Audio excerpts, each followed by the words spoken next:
आप देख रहे हैं वरदान इंडिया न्यूज। रुक करते हैं आज की इस खास खबर नेशनल। प्रिय देशवासियों, नमस्कार। हम सभी ने बीते दिनों में देश का सामर्थ्य और उसका संयम दोनों देखा है। मैं सबसे पहले भारत की पराक्रमी सेनाओं को, सशस्त्र बलों को, हमारी खुफिया एजेंसियों को, हमारे वैज्ञानिकों को, हर भारतवासी की तरफ से सैल्यूट करता हूं। हमारे वीर सैनिकों ने ऑपरेशन सिंदूर के लक्ष्यों की प्राप्ति के लिए असीम शौर्य का प्रदर्शन किया। मैं उनकी वीरता को, उनके साहस को, उनके पराक्रम को आज समर्पित करता हूं हमारे देश की हर माता को, देश की हर बहन को और देश की हर बेटी को ये पराक्रम समर्पित करता हूं। साथियों, 22 अप्रैल को पहलगाम में आतंकवादियों ने जो बर्बरता दिखाई थी, उसने देश और दुनिया को झकझोर दिया था।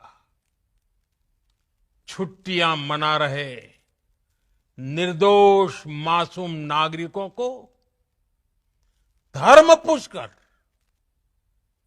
उनके परिवार के सामने, उनके बच्चों के सामने बेरहमी से मार डालना,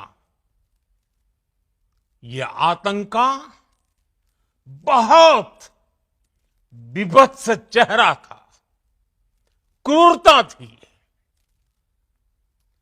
ये देश के सद्भाव को तोड़ने की घिनौनी कोशिश भी थी। मेरे लिए व्यक्तिगत रूप से ये पीड़ा बहुत बड़ी थी। इस आतंकी हमले के बाद सारा राष्ट्र, हर नागरिक, हर समाज, हर वर्ग, हर राजनीतिक दल एक स्वर में आतंक के खिलाफ कड़ी कार्रवाई के लिए उठ खड़ा हुआ। हमने आतंकवादियों को मिट्टी में मिलाने के लिए भारत की सेनाओं को पूरी छूट दे दी और आज हर आतंकी, आतंक का हर संगठन जान चुका है कि हमारी बहनों बेटियों के माथे से सिंदूर हटाने का अंजाम क्या होता है। साथियों, ऑपरेशन सिंदूर ये सिर्फ नाम नहीं है, ये देश के कोटि कोटि लोगों की भावनाओं का प्रतिबिंब है। ऑपरेशन सिंदूर न्याय की अखंड प्रतिज्ञा है।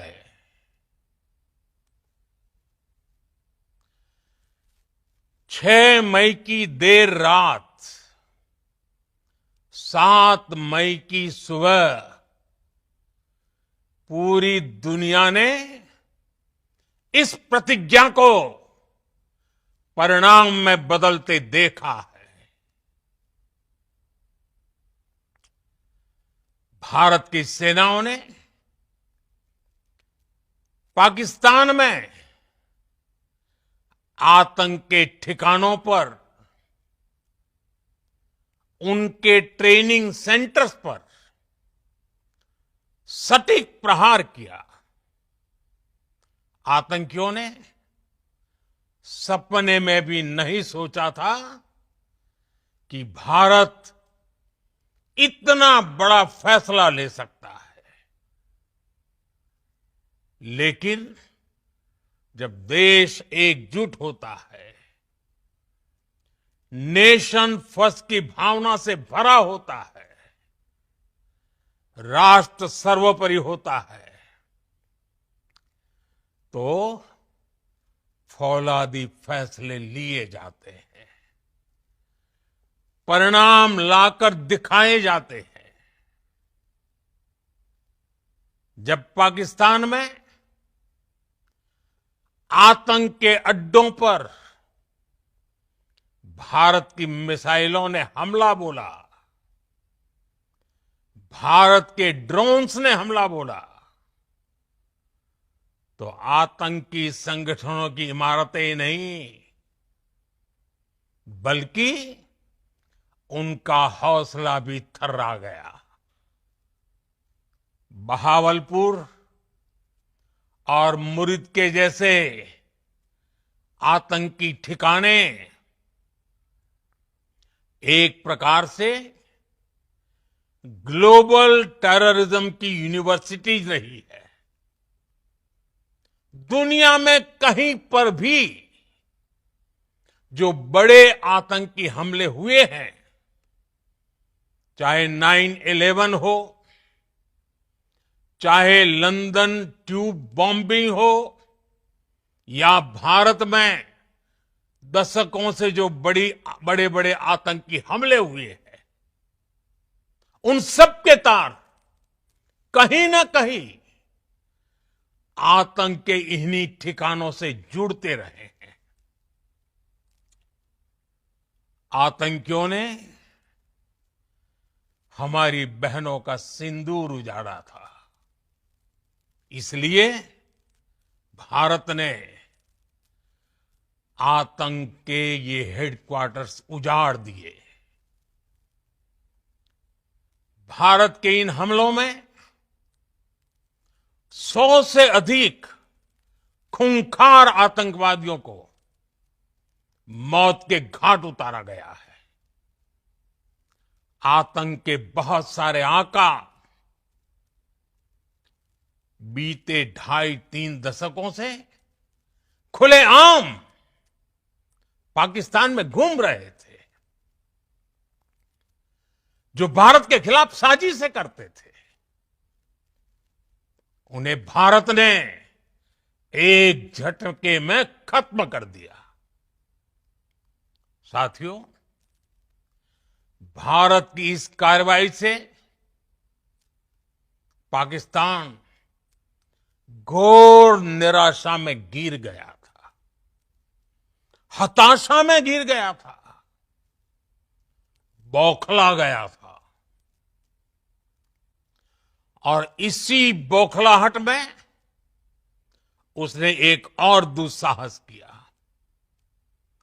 आतंक पर भारत की कार्रवाई का साथ देने के बजाय पाकिस्तान ने भारत पर ही हमला करना शुरू कर दिया। पाकिस्तान ने हमारे स्कूलों, कॉलेजों को, गुरुद्वारों को, मंदिरों को, सामान्य नागरिकों के घरों को निशाना बनाया।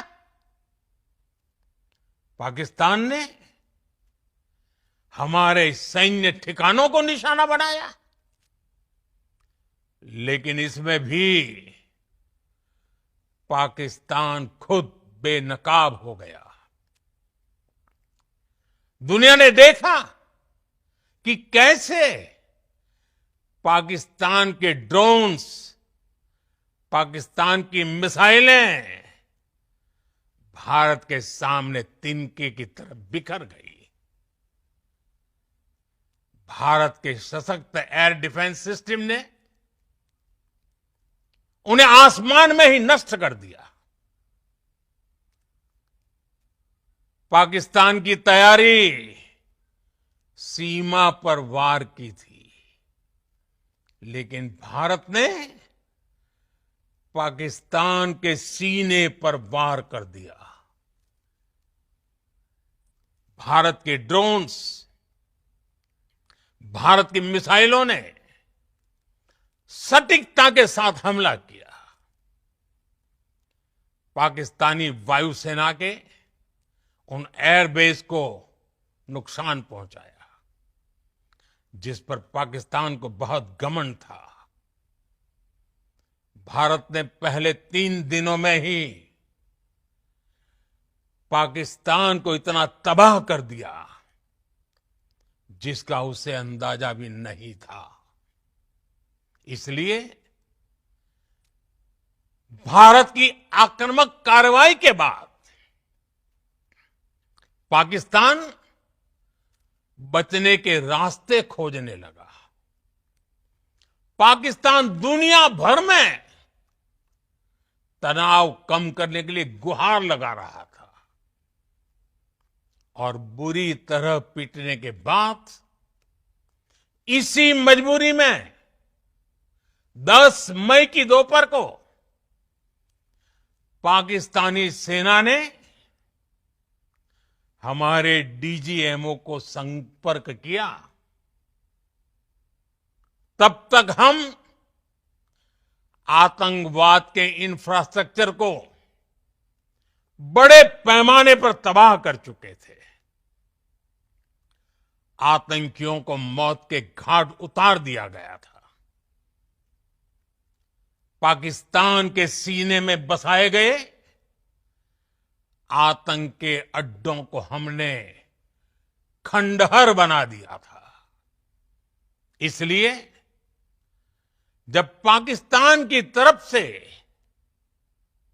गुहार लगाई गई, पाकिस्तान की तरफ से जब ये कहा गया कि उसकी ओर से आगे कोई आतंकी गतिविधि और सैन्य दुस्साहस नहीं दिखाया जाएगा, तो भारत ने भी उस पर विचार किया।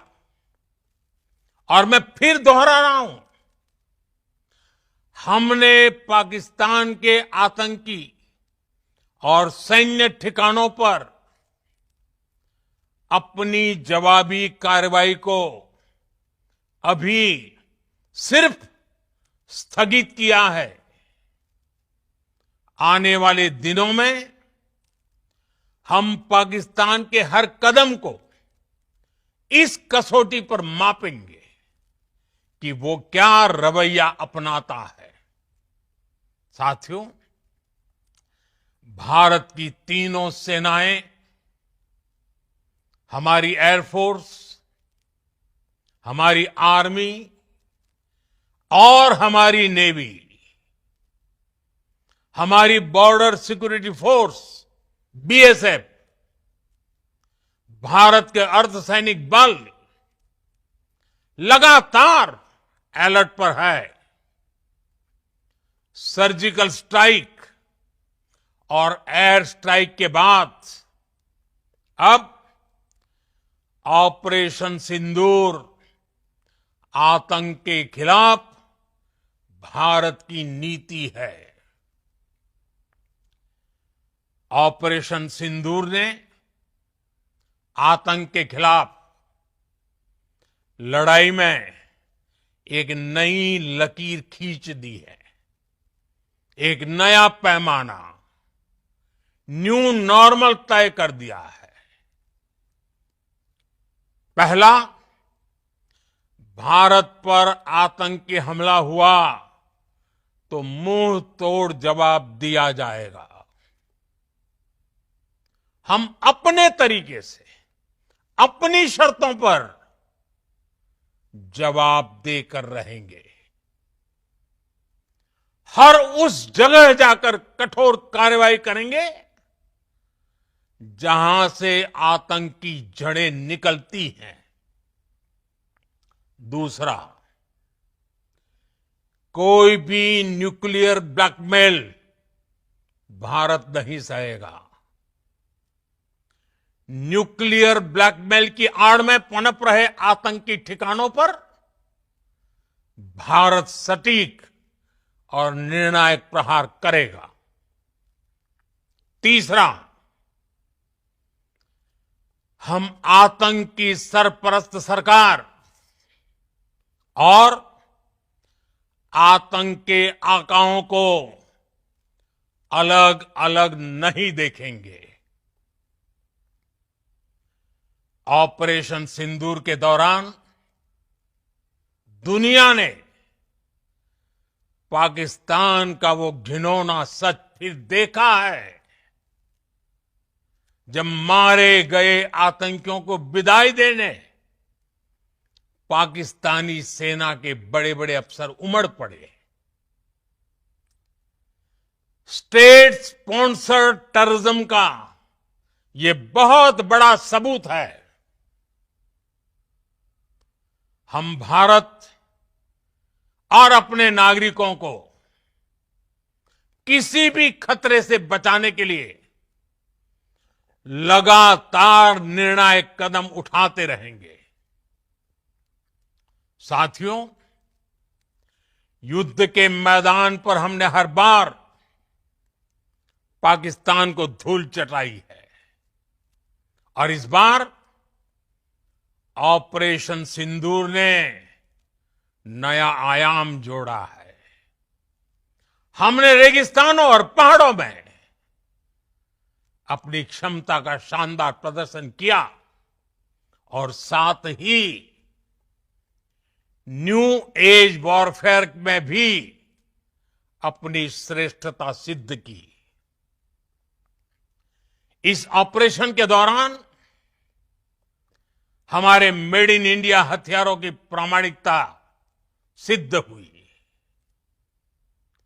आज दुनिया देख रही है 21वीं सदी के वॉरफेयर में made in India defence equipments, इसका समय आ चुका है। साथियों, हर प्रकार के आतंकवाद के खिलाफ हम सभी का एकजुट रहना, हमारी एकता हमारी सबसे बड़ी शक्ति है।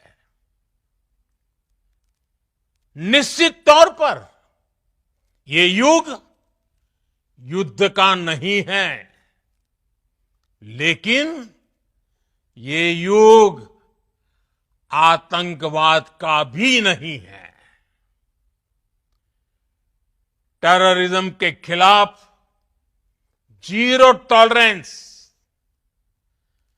ये एक बेहतर दुनिया की गारंटी है। साथियों, पाकिस्तानी फौज, पाकिस्तान की सरकार जिस तरह आतंकवाद को खाद पानी दे रहे हैं, वो एक दिन पाकिस्तान को ही समाप्त कर देगा। पाकिस्तान को अगर बचना है तो उसे अपने टेरर इंफ्रास्ट्रक्चर का सफाया करना ही होगा। इसके अलावा शांति का कोई रास्ता नहीं है। भारत का मत एकदम स्पष्ट है। टेरर और टॉक एक साथ नहीं हो सकते। टेरर और ट्रेड एक साथ नहीं चल सकते और पानी और खून भी एक साथ नहीं बह सकता। मैं आज विश्व समुदाय को भी कहूंगा, हमारी घोषित नीति रही है अगर पाकिस्तान से बात होगी तो टेररिज्म पर ही होगी। अगर पाकिस्तान से बात होगी तो पाक ऑक्युपाइड कश्मीर पीओके उस पर ही होगी। प्रिय देशवासियों, आज बुद्ध पूर्णिमा है। भगवान बुद्ध ने हमें शांति का रास्ता दिखाया है। शांति का मार्ग भी शक्ति से होकर जाता है। मानवता शांति और समृद्धि की तरफ बढ़े, हर भारतीय शांति से जी सके, विकसित भारत के सपने को पूरा कर सके, इसके लिए भारत का शक्तिशाली होना बहुत जरूरी है। और आवश्यकता पड़ने पर इस शक्ति का इस्तेमाल भी जरूरी है। और पिछले कुछ दिनों में भारत ने यही किया है। मैं एक बार फिर भारत की सेना और सशस्त्र बलों को सैल्यूट करता हूं। हम भारतवासी के हौसले, हर भारतवासी का एकजुटता का शपथ, संकल्प, मैं उसे नमन करता हूं। बहुत बहुत धन्यवाद। भारत माता की जय। भारत माता की जय। भारत माता की जय। भारत में तेजी से उभरता हुआ देश का राष्ट्रीय संगठन नेशनल मीडिया प्रेस क्लब में सदस्यता पाने का सुनहरा अवसर। वर्तमान में देश के 19 राज्यों में संगठन कार्यरत हैं। अन्य राज्यों में भी जल्द ही बेहतर कमेटी गठित की जाएगी। देश का कोई भी नैतिक जिम्मेदारी से कार्य कर रहा पत्रकार, अधिवक्ता व समाजसेवी देश के किसी भी राज्य अथवा जनपद से संगठन की सदस्यता ले सकता है।